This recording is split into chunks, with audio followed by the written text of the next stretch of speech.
అసలు పరిశుద్ధాత్మ దేవుడు మీరు పొందుకున్నారా అని చాలా మంది అడిగే ప్రశ్నకి దేవుని బిడ్డలుగా మనలో ఖచ్చితంగా సమాధానం ఉండి తీరాలి. ఏంటా సమాధానం అని అంటే, అయా పరిశుద్ధాత్మ దేవుడు అనేటువంటి ఆ వివేచన, పరిశుద్ధాత్మ అభిషేకం ఆల్రెడీ మనము పొందుకుని ఉన్నాము. అయితే ఆ పరిశుద్ధాత్మ అభిషేకమును కాపాడుకునేటువంటి క్రమం ఒకటి ఉంటుంది అనే విషయాలు మనం జ్ఞాపకం చేసుకున్నాం. అయితే మన పరిస్థితులను బట్టి, మన యొక్క భక్తి జీవితాన్ని బట్టి పరిశుద్ధాత్మ దేవుడు మనలో నుంచి తొలగిపోవడం అనేది జరుగుతూ ఉంది అనే విషయాన్ని కూడా మనం కొన్ని లేఖన భాగాల ద్వారా తెలుసుకున్నాం. తర్వాత ఆదివారం నాడు కొన్ని విషయాలు మనం ఏం నేర్చుకున్నాం అంటే, దేవునికి అనుకూలమైనటువంటి భక్తి విషయాలు నేర్చుకున్నాం. అయితే పరిశుద్ధాత్మ దేవుని యొక్క వివేక్ అంటే ఒక మాటలు చెప్పాలంటే దుఃఖకరమైన పరిస్థితుల గురించి మాట్లాడుకుంటూ ఉండగా ఈ దినాన్ని నేను మీతో మాట్లాడినటువంటి అంశం ఏంటంటే, యేసుక్రీస్తు ప్రభువు వారు చనిపోవడం ద్వారా మళ్ళీ జ్ఞాపకం చేసుకున్నాను. ఒక మనిషి మరణం ద్వారా అనుకున్నాం, యేసు ప్రభువు వారిని ఒక మనిషి అనుకున్నాం. ఆయన మరణం ద్వారా మనకు వచ్చే ప్రయోజనం ఏంటి? చాలా మందికి చాలా రకాల జవాబులు ఉంటాయి. యేసు ప్రభు యొక్క మరణం ద్వారా మనకు వచ్చే ప్రయోజనం ఏంటి అని అడిగితే చాలా మంది ఏమంటారంటే, ఏమంటే ఆయన మరణించడం ద్వారా మాకు ఏమొచ్చింది? రక్షణ వచ్చింది, పాప విమోచన వచ్చింది, లేదా రకరకాల పరిస్థితి. అంటే యేసుక్రీస్తు ప్రభు వారు మనకి ఖచ్చితంగా తాను మరణం ద్వారా మనం నేర్చుకునేటువంటి కొన్ని సత్యాలు ఏంటి? ఒక మనుషుడు చనిపోతే చాలా సందర్భాల్లో మనం జ్ఞాపకం చేసుకునే విషయం ఏంటంటే, ఎవరైతే చాలా మంచోడండి, సో అతను చనిపోయిన తర్వాత మా కుటుంబం చాలా లాస్ అయిందండి, లేదంటే మా సమాజం చాలా లాస్ అయిందండి, నిజంగా ఇతను ఉండడం ద్వారా మేము చాలా ప్రయోజనాలు పొందుకున్నాం. ఎంతవరకు అంటే కొంతవరకు మాత్రమే. కానీ యేసుక్రీస్తు ప్రభువు వారు మరణించడం ద్వారా కేవలం వ్యక్తిగతంగా మనకు మాత్రమే కాదు, మన కుటుంబానికి మాత్రమే కాదు, సర్వలోకానికి. కానీ ఈ జన్మదిన వేడుకల్లో సర్వసాధారణంగా మనం జ్ఞాపకం చేసుకుంటాం అంటే, యేసు ప్రభు వారు జన్మించడం ద్వారా సర్వలోకానికి ఏమొచ్చింది? రక్షణ వచ్చింది. అంత మాత్రమే కాదు, ఇది ప్రజలందరికీ కలగవు మహా సంతోషకరమైన శుభవర్తమానము. అంటే ఏంటి సంతోషము అని అంటే, యేసు ప్రభు జన్మించడం మనకి సంతోషం. సర్వలోకానికి యేసు ప్రభు వారు జన్మించడం అనేది సంతోషమైన శుభకరమైనటువంటి సందర్భం. మరి క్రీస్తు మరణం అనేది, యేసు ప్రభు వారి మరణం అనేది అది కూడా అంటే చూడండి, ఫర్ ఎగ్జాంపుల్ చాలా మంది తల్లిదండ్రులు ఉన్నారు.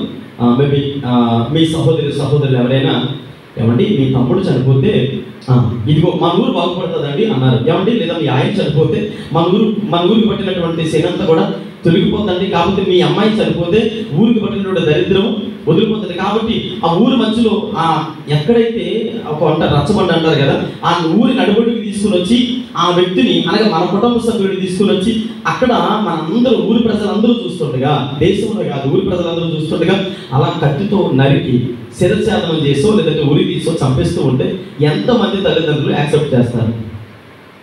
అంటే ఊరికి మంచిది కదా.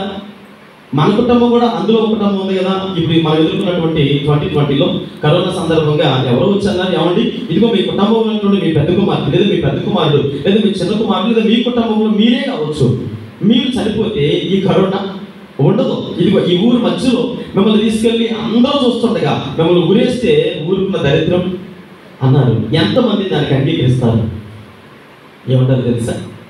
ఏమండి మా బిడ్డను మా ముందు చంపుతూ ఉంటే ఏ తల్లిదండ్రులైనా, ఏ అన్నదమ్ములైనా, ఏ అక్క చెల్లెలైనా ఊరుకోగలరా? ఇది మాకు హృదయ శోకాలు లేదా శోకాన్ని మిగులుస్తుంది కదా అని పలికేటువంటి మనమే ఈరోజు యేసుక్రీస్తు ప్రభువు వారి గురించి ఏం మాట్లాడుకుంటామని అంటే, ఇదిగో ప్రజలందరికీ కలగబోవు. అది సంతోషకరం కదా. తండ్రి అయినటువంటి దేవుడికి తెలుసు. యోహాను సువార్త 3:16 ఏమంటాడు? దేవుడు లోకంలో ఎంతో ప్రేమించాడు. అంటే లోకంలో మనం కూడా ఉన్నాం. లోకంలో ఉన్నదంతయు అంటే నేను శరీరస్థ నేత్ర దాని గురించి కాదు, కానీ ఒక ఆయన అన్నారు, ఎవరు గోడజాడ అప్పారావు గారు అనుకుంటాను, ఒక పద్యంలో చెప్పినట్టు ఉన్నాడు ఆయన. లోకం అంటే మట్టి కాదు, లోకం అంటే మనుషులే. అంటే లోకం అంటే మట్టి కాదు, మనుషులు అంటే ఇప్పుడు లోకంలో ఉంటున్న మనము మనుషులము కనుక దేవుడు ఎవరిని ప్రేమించాడట? లోకాన్ని ప్రేమించాడు. అంటే మనల్ని ప్రేమించాడు కనుక మనం ఇప్పుడు ఆయన చనిపోవడాన్ని ఏం చేస్తూ ఉన్నాం? సంతోషిస్తూ ఉన్నాం. యేసు ప్రభు మరణాన్ని ఒక మాటలో చెప్పాలంటే అదొక ఆనందం అంటారు కదా. ఏ ఆనందం అంటారంటే అదొక రకమైనటువంటి ఆనందము అంటారు కదా. ఒక రకమైనటువంటి ఆనందం అంటారు. ఏ రకమైన ఆనందం అంటే ఈ ఆనందం, ఏ ఆనందం? యేసుక్రీస్తు ప్రభువు వారి మరణం సర్వలోకానికి సంతోషాన్ని ఇస్తుంది అనే మాట మనం జ్ఞాపకం చేసుకున్నప్పుడు నిజమే. ఇక్కడ యేసుక్రీస్తు ప్రభువు వారి మరణము ద్వారా దేవుని బిడ్డలుగా ఆయన రక్తంలో కడగబడినటువంటి కుమారుడిగా మనమేమి నేర్చుకోవాలి? లోకానికి తెలియదు. ఆయన మరణం ద్వారా చాలా మంది అంటే ఇప్పటికీ ఆయన మరణాన్ని వక్రీకరిస్తూ ఉంటారు. కానీ క్రీస్తు బిడ్డలుగా, ఆయన రక్తంలో కడగబడినటువంటి బిడ్డలుగా మనం నేర్చుకోవాల్సినటువంటి కొన్ని విషయాలు నేను మీ ముందుకు తీసుకుని వచ్చి త్వరితగా ముగించడానికి ఇష్టపడుతున్నాను. చూడండి, మొట్టమొదటిగా యేసుక్రీస్తు ప్రభువు వారు మరణించడం ద్వారా మనం ఏమి నేర్చుకుంటున్నాము లేదా ఏమి నేర్చుకోవాలి అంటే, మొట్టమొదటిగా మనం నేర్చుకోవాల్సినటువంటి విషయం ఏంటంటే, మన కొరకు అధిక మొత్తంలో ఖర్చు చేశారట. మన కొరకు అధిక మొత్తంలో ఎవ్వరూ చెల్లించలేనంత వ్యయాన్ని ఎవరు చెల్లించారు? ఈరోజు ఈ లోకములో జన్మనిచ్చినటువంటి తల్లి మహా అయితే నవమాసాలు అంటారు. ఏమంటారంటే, నేను నవమాసాలు నా గర్భములో మోసాను కదా అంటారంటే, 9 నెలలు మోసినటువంటి తల్లి కొన్ని దినాలైన తర్వాత అదే లేఖన భాగాలను మనం జ్ఞాపకం చేసుకుంటే తల్లి అయినా మరుస్తుంది కానీ ఆయన నేను మనకు అంటే 9 నెలలు లేదా 10 నెలలు మోసినటువంటి తల్లి అయినా మర్చిపోతుంది కానీ ఆయన నేను మర్చినటువంటి దేవుడు కాదు. ఎందుకు మర్చిపోలేకపోతున్నాడు అంటే, ఆయన నిన్ను అత్యధికంగా ప్రేమించాడు కనుక. హల్లెలూయా. ఆయన ప్రేమించాడు కనుక ఏమంటున్నాడంటే, నేను అధిక మొత్తంలో చెల్లించాను. అనుకుందాం, మనం ఏదో తప్పు చేసాం, సమాజానికి నచ్చలేనటువంటి పని, కుటుంబం అవమానించబడేటువంటి పని, అందరూ చూసి ఇదిగో వీడు నా కుటుంబ సభ్యుడని చెప్పుకోవడానికి నా హృదయం కురిగిపోతుందండి. ఏమంటే ఇలాంటి వాడు నా కొడుకు కాదు.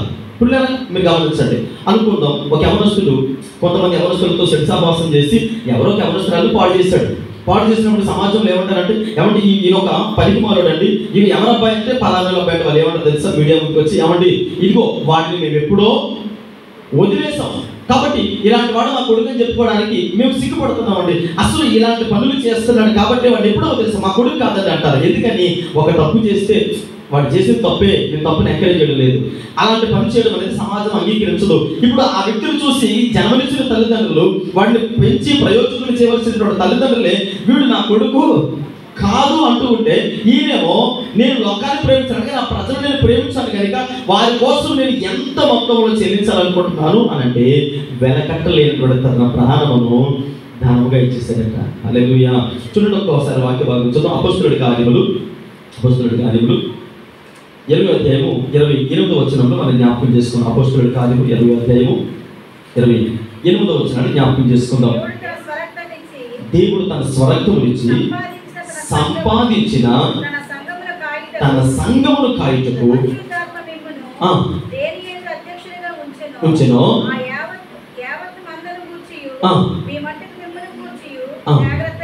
చూడండి, ఇక్కడ మనం జ్ఞాపకం చేసుకుంటే యావత్తు అనే పదాన్ని మనం జ్ఞాపకం చేసుకుంటే ఇంకా మనం జ్ఞాపకం చేసుకుంటే దేవుడు తన స్వరక్తం ఇచ్చి సంపాదించిన తన సంఘమును, స్వరక్తం ఇచ్చి అంటే నేను అంటున్నాను, తల్లిదండ్రులు బిడ్డలు చేసిన చిన్న తప్పుని వీడు మా కొడుకు కాదు అని వదిలేస్తూ ఉన్నారు. ఎందుకని? ప్రభుత్వం చేత, ప్రజల చేత, సమాజం చేత, ఇరుగు పొరుగు వారి చేత ఎవరికి వీళ్ళ అబ్బాయి ఇలాంటి వాడా అని అంటారని తలెత్తుకొని బయటికి వెళ్ళలేక వీళ్ళు ఏం చేస్తారంటే, చిచ్చి వీడు నా కొడుకు కాదండి, ఇదిగో మేము కూడా అంగీకరిస్తున్నాం, మీతో ఏకీపిస్తున్నామండి, వాడిని చంపేయండి, ఉరేసేయండి అంటారు. కానీ మన దేవుడు ఎలాంటి తెలుసండి, మనల్ని ప్రేమించాడు కనుక మొట్టమొదటిగా ఆయన మరణం ద్వారా మనం నేర్చుకోవాల్సినటువంటి మొదటి సత్యం ఏంటంటే, ఆయన ఇక్కడ మనకు పరిచయం చేస్తూ ఉన్నాడు, ఇదిగో నీ కొరకు అధిక మొత్తంలో వ్యయాన్ని చెల్లించాడట. ఏంటి ఆ వ్యయం అంటే, ధనము కాదు, వజ్రాలు కాదు, వైద్యాలు కాదు, బంగారం కాదు, కానీ తన స్వరక్తాన్ని దారపోసి ఇదిగో తన ప్రాణములకు, తను చేసినటువంటి తప్పుకు, తను చేసినటువంటి తను వెళ్ళినటువంటి తప్పుడు మార్గములకు ప్రతిగా నేను ఏమి ఇచ్చినప్పటికీ ఆయన విడిపించుకోలేదు, కానీ ఇదిగో నా స్వరక్తాన్ని ధారాళంగా ఇచ్చేస్తూ ఉన్నాను. రక్తానికి ప్రాణం ఉంది. ఎందుకు అధిక మొత్తంలో వ్యయమంటారంటే, రక్తానికి వెలకట్టలేము, ఆయన ప్రాణానికి వెలకట్టలేము. ఎందుకంటే సర్వలోకములు ఎవ్వరూ చేయలేనటువంటి త్యాగము ఆయన చేశాడు. ఆయన మరణం గురించి ఆయనకు తెలియదా? తెలుసా? ఇందాక నేను మిమ్మల్ని అడిగాను, కరోనా టైంలో ఏమంటే ఏదైనా అవకాశం వచ్చినప్పుడు, ఏదైనా శ్రమ వచ్చినప్పుడు మీ అబ్బాయిని తీసుకెళ్ళి ఊరు మధ్యలో మేము ఉరేస్తామంటే కుదరదంటే, ఏమంటే కావాలంటే ఇంకేదైనా చేయండి కానీ మా అబ్బాయి జోలికి వస్తే మాత్రం మర్యాదగా ఉండదు అని తల్లిదండ్రులు ఉంటారు. కానీ ఆయనకి తెలుసు, యెషయా గ్రంథంలో చదువుకున్నప్పుడు ఏమంటున్నట్టు, ఆయన ఇదిగో తన కుమారుడిని శిక్షించాడు, తండ్రికి ఇష్టమాయను. యేసు ప్రభువుకి తెలుసు అని మరణిస్తారని అంటే, తండ్రి చిత్త ప్రకారంగా ఇదిగో ఇలాంటి మరణములు పొందవలసి ఉన్నది, ప్రజలందరి కొరకు నీ మరణాన్ని అర్పించవాలి అని, నీ ప్రాణాన్ని అర్పించవలసి ఉన్నదని తెలిసినప్పటికీ ఇప్పుడు ఆయన సంతోషంగా లోకానికి వచ్చినప్పుడు జన్మించిన మొదటి దినాన్నే దేవదూత ప్రకటించే మొదటి మాట ప్రజలందరికీ కలిగే సంతోషం. ఎందుకు తెలుసా? మీ పాపముల నుంచి, మీ అపరాధముల నుండి, మీ దోషముల నుండి విడిపించగలిగిన వాడు యేసుక్రీస్తు ప్రభువు. వారు లోకంలో ఎవ్వరూ చేయలేని త్యాగము ఆయన చేశాడు. కట్టుకున్న భార్య కానీ, లేదా తల్లిదండ్రులు కానీ, జన్మనిచ్చిన తల్లిదండ్రులు కానీ, ప్రాణ స్నేహితులు కానీ, సమాజంలో ఏ బంధువులు చేయలేనటువంటి త్యాగము అధిక మొత్తంలో.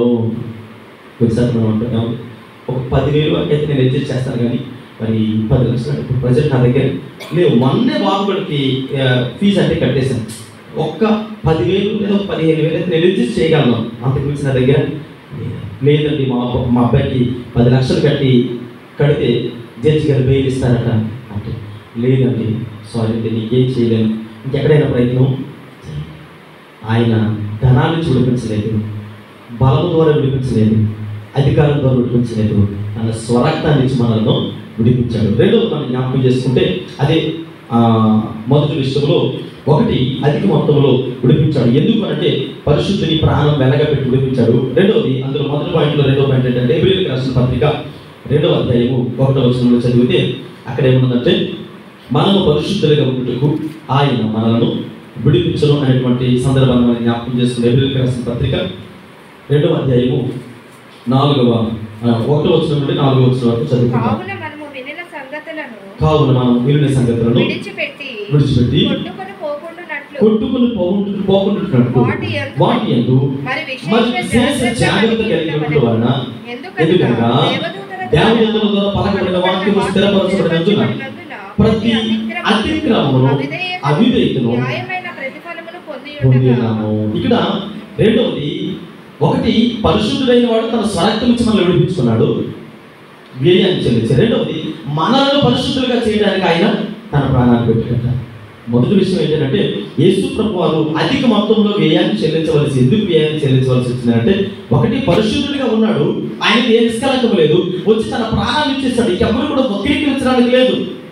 ఫర్ ఎగ్జాంపుల్ చూడండి, ఎవరైనా వచ్చి మాట్లాడుతున్నప్పుడు ఇదిగో అబ్బాయి జోలికి రాకు అన్నారు అనుకోండి, ఎల్లయ్యా నువ్వు కూడా చెప్తావు అంటే, ఇప్పుడు ఇతను కరెక్ట్గా ఉంటే ఇంకొకరు ఏమంటారు తెలుసా, అవునండి అతను అందరూ తెలుసు, సారీ అతను మధ్యలోకి వచ్చింది కాబట్టి ఎవరు మాట్లాడుతున్నట్టారు.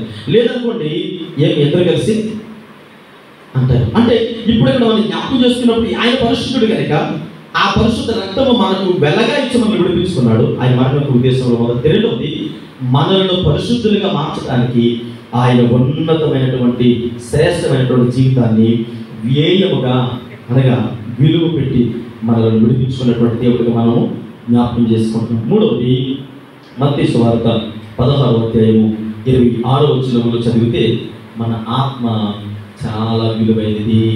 మత్తయి సువార్త 16వ అధ్యాయము 26వ వచనంలో చదివి, మనుషుడు లోకమంతా సంపాదించుకొని తన ప్రాణమును పోగొట్టుకున్నా ఏమి ప్రయోజనము? ప్రతిగా ఏమి ఇయ్యగలడు?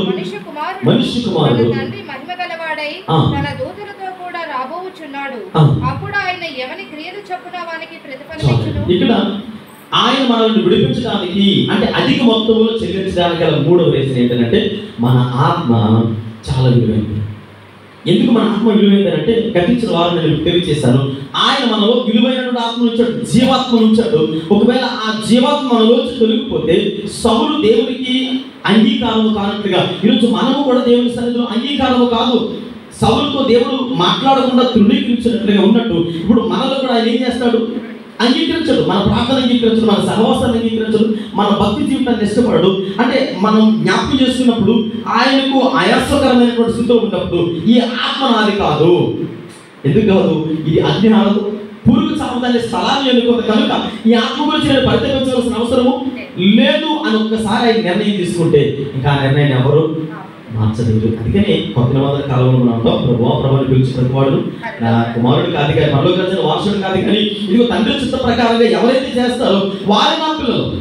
అదే మాట యేసుక్రీస్తు ప్రభు వారి దగ్గర ప్రసంగం చేస్తూ ఉంటే, అయ్యా మీ అమ్మగారు వచ్చారు, మీ సహోదరుడు వచ్చాడు, మీ సిస్టర్ గారు వచ్చారంటే ఎవరైనా సహోదరి, ఎవరు మా అమ్మగారు, ఎవరైనా సహోదరుడు, ఇదిగో తండ్రి చిత్త ప్రకారంగా వాక్యానుసారంగా ఎవరైతే అంటే అనుసరిస్తారో వారే సహోదరి సహోదరులు, ఎవరైనా తల్లిదండ్రులు. అంటే ఇక్కడ యేసుక్రీస్తు ప్రభు వారి మరణానికి గల కారణాలు, ఆయన మరణించడానికి గల కారణం ఏం నేర్చుకుంటున్నాము అంటే, సమాజానికి తెలియదు, లోకానికి తెలియదు. యేసు ప్రభు ఎందుకు చనిపోయారు అంటే, చనిపోయిన యేసు ప్రభు లోకంలో పాపాలు క్షమించడానికి చనిపోయారు అంటారు.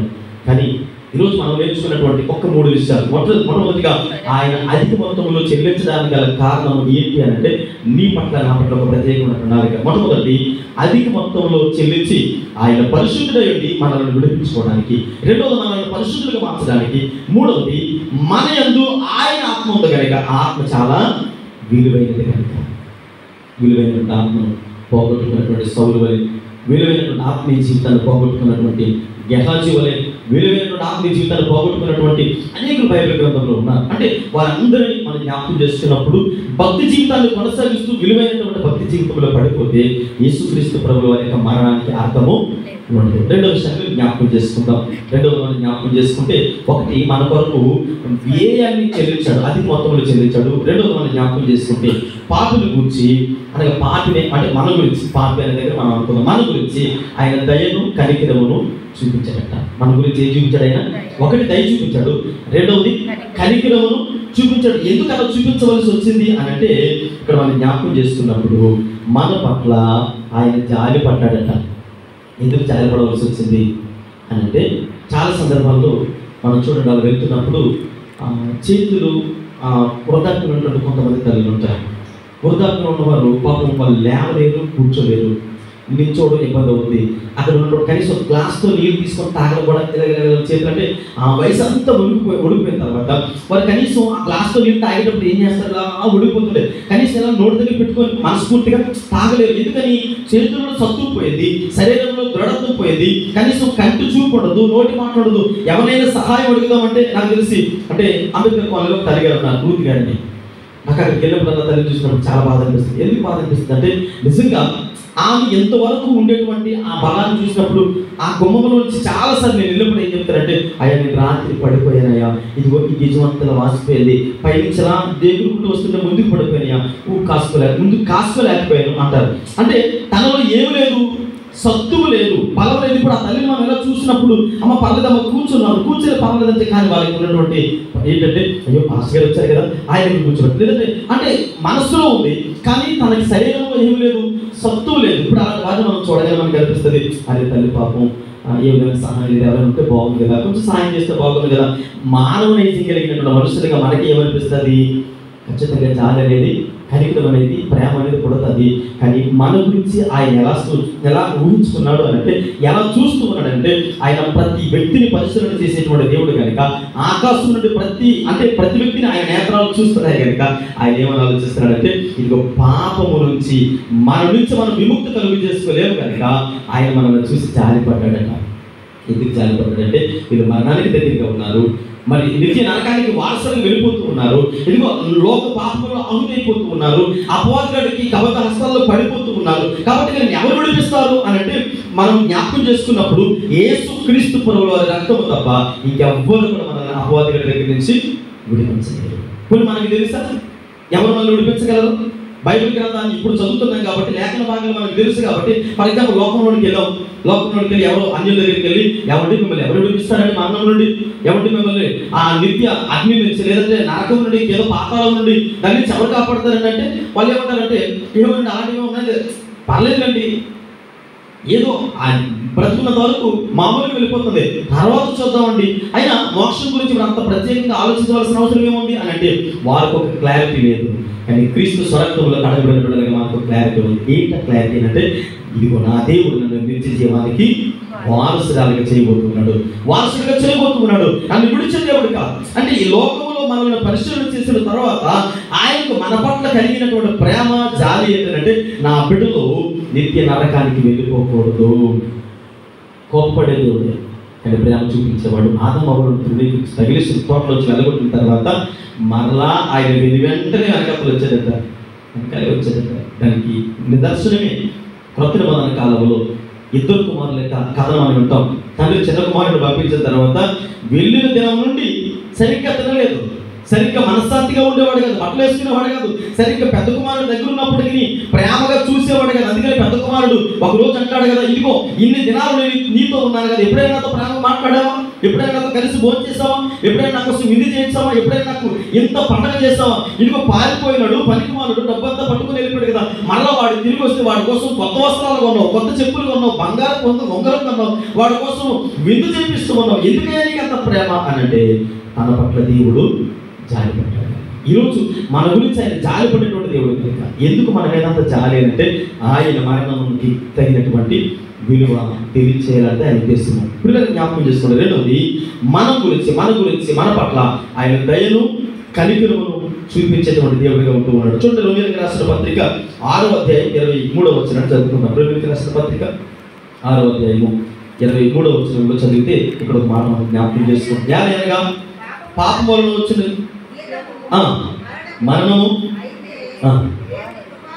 దేవుని కృపావరము మన ప్రభు అయిన క్రీస్తు యేసునందు నిత్య జీవము. పిల్లలు జ్ఞాపకం చేస్తున్నాం. ఆయన దయ, ఆయన కనికరం. మనం అడిగామా, అయ్యా ఇప్పుడు వాక్యం తెలుసు కానీ లేఖన భాగాలు చదువుతున్నాము కనుక, దేవా నేను పాపులయ్యా, ఈ లోకంలో నాకంటే పాపులు ఎవరు లేరయ్యా, కనుక నన్ను కనికరించు ప్రభు అని అడుగుతూ ఉన్నాం. కానీ ఒకప్పుడు లోకంలో ఉన్నప్పుడు ఆయన కోరి ఏది మనల్ని పిలుచుకోవడానికి గల కారణం ఏంటంటే ఆయన దయ, ఆయన కనికరమును బట్టే ఈరోజు మనము దేవుని సన్నిధిలో ఉండగలుగుతూ ఉన్నాం. రెండవది, ఆయన మరణానికి రెండవ రీజన్ ఏంటంటే ఆయన దయను, ఆయన కనికరమును చూపించడం ద్వారా ఆయనే మరణానికి ఆహుతి అయిపోతున్నట్లుగా మనం జ్ఞాపకం చేసుకుంటూ ఉన్నాం. పిల్లలు మూడవ విషయాన్ని జ్ఞాపకం చేస్తూ ఉన్నా. మూడవది జ్ఞాపకం చేసుకుంటే విధేయత యొక్క గొప్పతనము. యేసుక్రీస్తు ప్రభువుల మరణానికి ఉన్నటువంటి మూడవ రీజన్ ఏంటంటే ఒకటి మనం జ్ఞాపకం చేసుకుంటే అధిక మొత్తంలో చెల్లించి మనల్ని విడిపించుకున్నాడు. రెండవది మనం జ్ఞాపకం చేసుకుంటే ఇక్కడ మన పట్ల దయను కనికరములు కలిగి ఉన్నారు ఆయన. మూడవది ఆయన మనం జ్ఞాపకం చేసుకుంటే విధేయతను కూర్చున్నటువంటి ఒక అనుభవాన్ని, గొప్పతనాన్ని పరిచయం చేస్తుంది. ఏంటయ్యా విధేయత అని అంటే, మీరు చూడండి, పాత నిబంధన కాలంలో అబ్రహాము ఇస్సాకుల చరిత్ర మనం చదువుతూ ఉంటే అబ్రహాము ఏజ్ దాదాపు 125 సంవత్సరాలప్పటికీ, ఇస్సాకు ఏజ్ ఎంత 25 సంవత్సరాలు. ఇద్దరులో ఎవరు యంగ్స్టర్స్? అబ్రహాము, ఇస్సాకు 25 సంవత్సరాల వయసు కలిగిన వాడు. అంటే అబ్రహామును ఒక్క తోపు వస్తే మోరియా పర్వతం వయసు దొరుకుంటూ, లేదంటే నాన్న నేను 25 సంవత్సరాల వయసు కలిగిన వాడిని, అన్ని అనుభవాలు చూసిన వాడు 120 సంవత్సరాలు, కాబట్టి ఇప్పుడు నీకెందుకు, కాబట్టి నాకు బదులుగా నిన్ను కాళ్ళు చేతులు కట్టి ఆ కట్టెల మీద పెడతాను, ఇంకా నాకు బోర్డు జీవితం ఉంది, నేను ఇంకా బోర్డు సుఖభోగాలు, లేదా నువ్వు సంపాదించిన ఆస్తిని, తర్వాత దేవుడిచ్చిన వాగ్దానములను ఇవన్నీ కూడా అనుభవించాలి, కాబట్టి నన్ను ఎందుకైనా కాళ్ళు చేతులు కట్టేస్తున్నావు, కాబట్టి 125 సంవత్సరాల వయసు కలిగిన వాడు కనుక నిన్నే కాళ్ళు చేతులు కట్టేస్తాను అని ఇస్సాకు తన తండ్రి పట్ల తిరగబడి కాళ్ళు చేతులు కట్టి అబ్రహాం గారిని అక్కడ పెట్టలేదు. అబ్రహాం తన కాళ్ళు చేతులు కడుతూ ఉంటే ఇస్సాకు అలా మాట్లాడుతున్నప్పుడు, ఎందుకంటే ఇది దేవుని చిత్తము, నా తండ్రి కొనసాగిస్తూ ఉన్నాడు. కాబట్టి విధేయతను చూపించాడు. ఎవరు? ఇస్సాకు తన తండ్రి పట్ల, దేవుని పట్ల విధేయత కలిగి ఉన్నాడు. అలాగే యేసుక్రీస్తు ప్రభువు గారి గురించి మనం జ్ఞాపకం చేసుకుంటే ఈయన నా ప్రియకుమారుడు.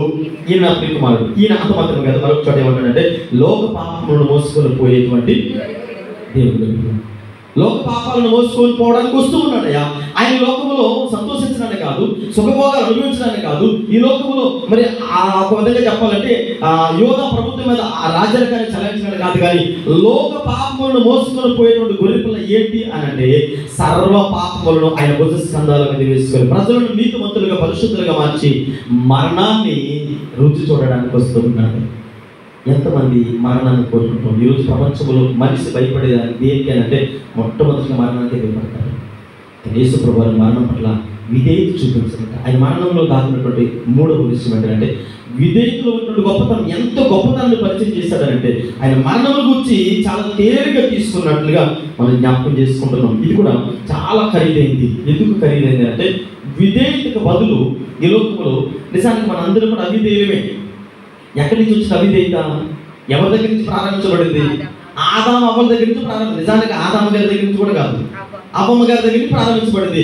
అవ్వమ్మకి నేను అనుకుంటాను ఆదాము దేవుడు మాట్లాడుతున్నప్పుడు అవ్వమ్మ కూడా అక్కడే ఉంటుంటాను.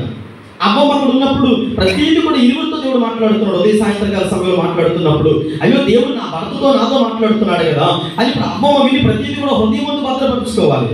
హృదయం ముందు భద్రపరచుకోకుండా విన్నది, విడిచిపెట్టింది, సాతానుడికి లోబడింది, అవిధేయురాలుగా ఎంచబడింది.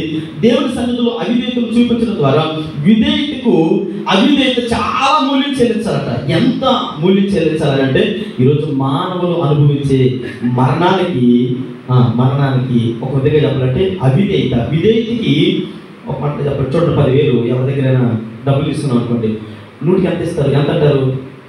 కొన్ని చోట్ల 2 రూపాయలు అంటారు, కొన్ని చోట్ల 4 రూపాయలు, 5 రూపాయలు అంటారు, 10 రూపాయలు అంటారు. అధిక మొత్తంలో ఏమన్నా 10 రూపాయలు తీసుకుంటాడు 100కి అంటారు. అవునా అంటే మరి అంతే, అది ధర్ముడి అంటారు.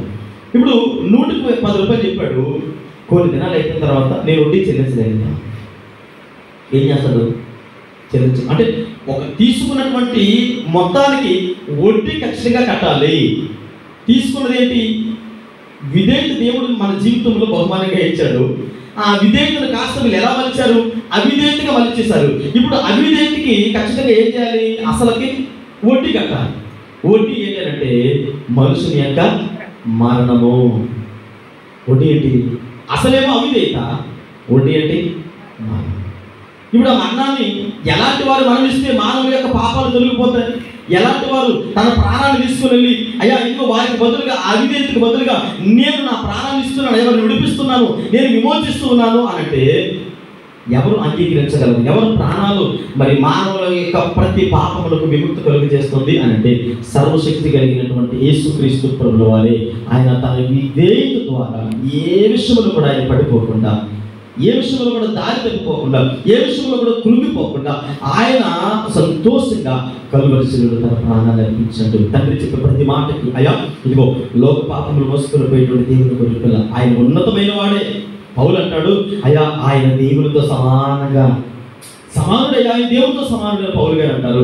యోహాను గారు అంటారు ఇదిగో ఆయన చెప్పుల వారిని విప్పడానికి కూడా నేను అర్హుడిని కానయ్యా అంటారు. దేవదూతలు అంటారు ఇదిగో సర్వలోకము వేవేల దూతల చేత కొనియాడబడుతున్నవాడయ్యా. ఇదిగో ఇప్పుడు చూడండి, సర్వలోకానికి కలిగే సంతోషకరమైన వార్త ఏంటో తెలుసా? ఆయన చూడబోతున్నాడు. ఇప్పుడు ఎవరైనా వచ్చారంటే పాస్టర్ గారు సంఘం అంతటికి కలిగే శుభవార్త ఏంటో తెలుసా? ఈ రోజు రాత్రి మిమ్మల్ని బలే చేస్తున్నారన్నాను అనుకున్నాను. మా కుటుంబ సభ్యులు ఏమంటారు అంటే మా ఆయన తెచ్చిపోతే సంఘానికి సంతోషం అంటారు. ఇప్పుడు దేవదూతలు పొలంలో గొర్రెలు కాపరికి వచ్చి ఏం చెప్పాయి? ఎందుకు ప్రజలందరికీ కలగబెట్టిన మహా సంతోషకరమైనటువంటి శుభవార్త మనం మోసుకొచ్చామంటే యూదులకు రాజుగా పుట్టినవాడు ఎక్కడ ఆయనేమో ఆయన బాధ ఆయనది. ఇప్పుడు ఇక్కడికి వచ్చిన తర్వాత సర్వలోకానికి కలిగే సంతోషకరమైన శుభవార్త. ఒక వ్యక్తి పరిశుద్ధుడిగా జన్మించి మన కొరకు పరిశుద్ధుడిగా బ్రతికి ఒక వ్యక్తి పరిశుద్ధుడిగానే మరణించబోతున్నాడు. అయ్యా ఆయన ఎప్పుడు ఎదురు చెప్పలేదు, అయ్యా నేను ఎందుకు మరణం అనుభవించాలి? ఆయన గెలిచేవాళ్ళ తోటలో కూడా అర్థం చెప్పాడు, తండ్రి కష్టంగా ఉంటాయి, వేదనకరంగా ఉంది, అయినా మీ చిత్తం ఈ కింద నుంచి నీ చిత్తం అయితేనే అది బలవంతం కాదయ్యా, నేను వ్యతిరేకించడం లేదు, నీకు ఇష్టమైతే గిరి తొలగించు, లేదు నేను భరించాలనుకుంటే అయ్యా కొంచెం సహాయం చేయి. కలువరిశిలుడు కూడా చెప్పు, తండ్రి ఎందుకు ఉద్దేశం భరించలేకపోతున్నానయ్యా, కొద్దిగా సహాయం చేస్తాను నా తండ్రి అదేవా ఎందుకయ్యా చాలా కష్టంగా ఉంది, చాలా ఇబ్బందిగా ఉందయ్యా అంటే ఆయన తన బాధను చెప్పుకున్నాడు తప్ప యేసుక్రీస్తు ప్రభువు తండ్రిని ఎప్పుడు కూడా నేను ఇది చేయలేనయ్యా, నేను భరించలేను అని చెప్పలేదు. అంటే ఆ విధేయత దేనికి సాదృశ్యంగా ఉందంటే అధిక మొత్తంలో సమకూర్చబడినటువంటి పాపము అనేటువంటి అవిధేయత ఏదైతే ఉందో అవిధేయతకు బదులుగా విధేయత నుంచి అవిధేయతలు కలిగిన ప్రజలకు బదులుగా తన ప్రాణ ఖరీదనముగా ఆయన ప్రజలందరూ తన గొప్పతనాన్ని ప్రతిష్ఠించినట్లుగా మనము చూడగలుగుతాం. చూడండి ఎబ్రిల్కి రాసిన పత్రిక 7వ అధ్యాయం, ఎబ్రిల్కి రాసిన పత్రిక 5వ అధ్యాయం 7వ వచనం చదువుకుంది. ఎబ్రిల్కి రాసిన పత్రిక 5వ అధ్యాయం 7వ వచనాన్ని మనం జ్ఞాపకం అమ్మా శరీరధారి అయిన దినములలో మహారోధులతోనూ కన్నీళ్లతోనూ తాను మరణము నుండి ప్రార్థనలను యాచనలను సమర్పించి భయభక్తులు కలిగి ఆయన అంగీకరించడం. లేదా మూడవది ఆయన అవిధేయతలను గొప్పతనం ఏంటంటే ఆయన భయభక్తులు కలిగి ఉన్నాడట. ఎవరి కొరకు? మన కొరకు, మనల్ని మరణం నుండి విడిపించడానికి, మనల్ని శాప విముక్తులు చేయడానికి, మన మీద ఉన్న దోషములు తొలగించడానికి ఆయన భయపడ్డాడట. అయ్యో ఇదిగో నేను ఒకవేళ ఈ మరణం నేను భరించలేను అంటే నా పిల్లల మీద ఉన్నటువంటి ఆ శాపము అలాగే ఉండిపోతుంది, నా పిల్లల మీద ఉన్న దోషం అలాగే ఉండిపోతుంది. కనుక నా బిడ్డలు ఎన్నడూ కూడా అపవాది గడుపుతూ తలదించుకునే పరిస్థితి రాకూడదు. అందుకని పౌలు అంటాడు, అయ్యా ఇదిగో మరణం నుంచి విడిపించగలిగిన వారు మీరు తప్ప ఇంకెవరు కూడా లేరు. అది ఆయనలో ఉన్నటువంటి గొప్పతనం. మరి 3 విషయాలు మనం జ్ఞాపకం చేస్తున్నాం. మొదటిది ఏంటంటే ఆయన చాలా అధిక మొత్తంలో చేయించారు. ఏంటి అధిక మొత్తం అంటే రక్తము స్వాస్థ్యంగా ఇచ్చేసారు. ఆ రక్తాన్ని ఇచ్చి మనలో కొనుక్కున్నారు. అందులో ఒకటి మనలను పాపము నుంచి విడిపించడానికి, అంటే పరిశుద్ధుడైన వాడు మనలను సంపాదించుకోవడం కోసము పరిశుద్ధుడైన వాడి లోకానికి వచ్చి మనం విడిపించుకున్నాడు. రెండవది మనలను పరిశుద్ధులుగా మార్చడానికి.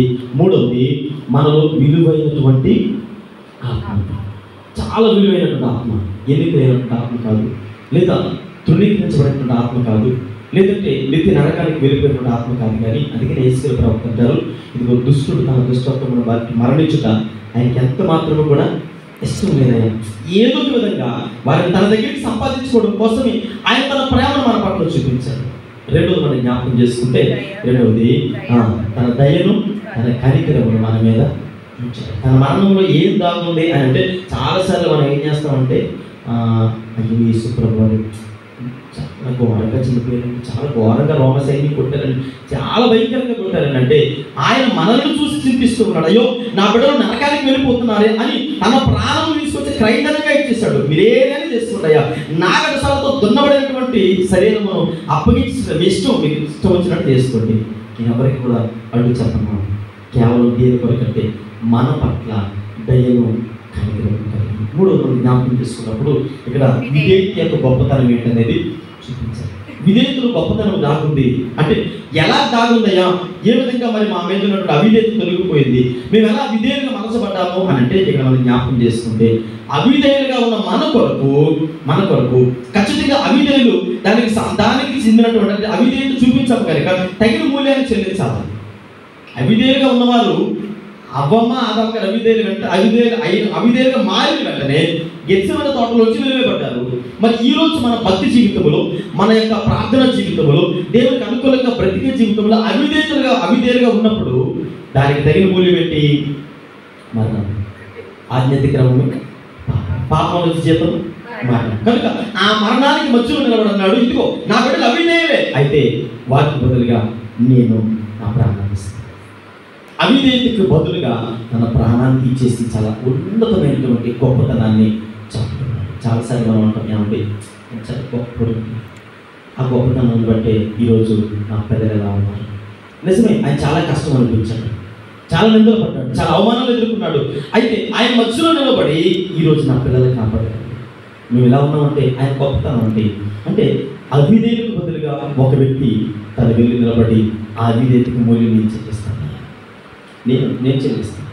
ఈరోజు మన కొరకు యేసుక్రీస్తు ప్రభువారు మధ్యలోకి వచ్చి నేను నా పిల్లల కొరకు నా ప్రాణాన్ని ఇస్తాను. ఈ మూడు విషయాలు మనం జ్ఞాపకం చేసుకుని పిల్లలు జ్ఞాపకం చేసుకుని, యేసుక్రీస్తు ప్రభువారు మరణం వెంట దాగినటువంటి కొన్ని విషయాలు, ఎందుకు యేసు ప్రభువారు మరణించవలసి వచ్చింది, ఆ మరణం ద్వారా మనం ఏం నేర్చుకోవాలి, ఒక వ్యక్తి మరణం మనకు సంతోషంగా ఎందుకు మారుతూ ఉంది, లేదా ఒక వ్యక్తి మరణించడం ద్వారా మనకు వచ్చే ప్రయోజనం ఏంటంటే, ఒకవేళ లోకానుసారమైన వ్యక్తి అయితే ఆ వ్యక్తులు ఏ విధమైన ప్రయోజనం ఉంటుంది, కానీ ఈయన సర్వమానవాల కొరకు వచ్చినటువంటి పరిశుద్ధుడు, నీతిమంతుడు, మరి సర్వశక్తి కలిగినటువంటి దేవుడు కనుక ఆయన మరణంలో మనకు ఆశీర్వాదం ఉంది, ఆయన మరణంలో మనకి దీవెన ఉంది, ఆయన మరణంలో మనకి రక్షణ ఉంది, ఆయన మరణంలో మనకి విమోచన ఉంది. ప్రార్థన చేసుకుందాం.